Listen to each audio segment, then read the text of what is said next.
साथ खड़ी रही है। साथियों, आज भारत में एक और ऐसी व्यवस्था बनी है जो अभूतपूर्व है, शानदार है। यह है डायरेक्ट बेनिफिट ट्रांसफर, डीबीटी। एक ऐसी फुल प्रूफ व्यवस्था है जिसमें बिना लीकेज लाभार्थियों तक पूरा पैसा पहुंच जाता है। अभी एक सज्जन आए थे, वो पूछ रहे थे कि बंगाल के लिए मेरा विजन क्या है।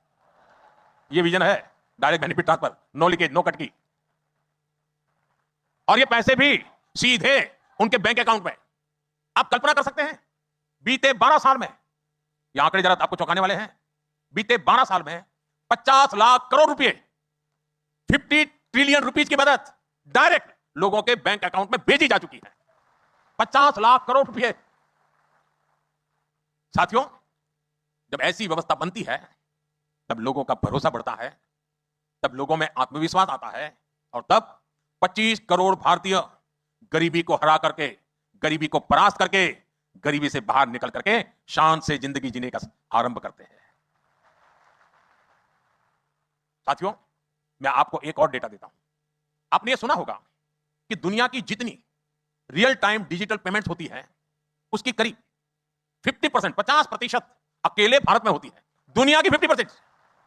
आज भारत में हर दिन 75 करोड़ से अधिक डिजिटल ट्रांजैक्शन होते हैं, 75 करोड़ से अधिक। यानी डे टू डे लाइफ में कैश लेकर चलने की मजबूरी नहीं रही है। और हालात तो यह हो गए हैं कि लोग डेबिट कार्ड का पासवर्ड भूलने लगे हैं, बैंक एटीएम का पासवर्ड भूलने लगे हैं। बस यूपीआई से ही, मोबाइल फोन से ही काम हो रहा है।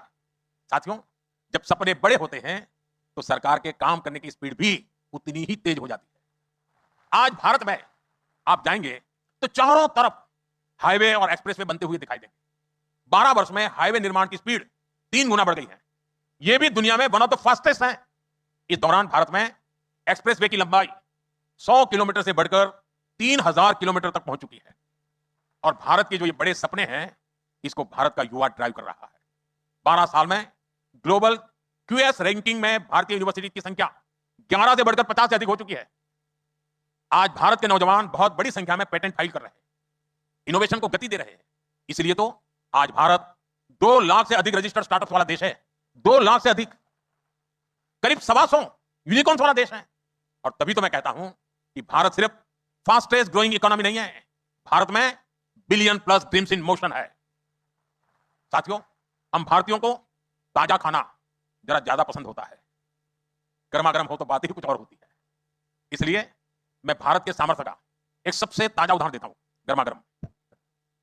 इंडोनेशिया आने से 2 दिन पहले, यानी 4 जुलाई को, मुझे एक ही दिन में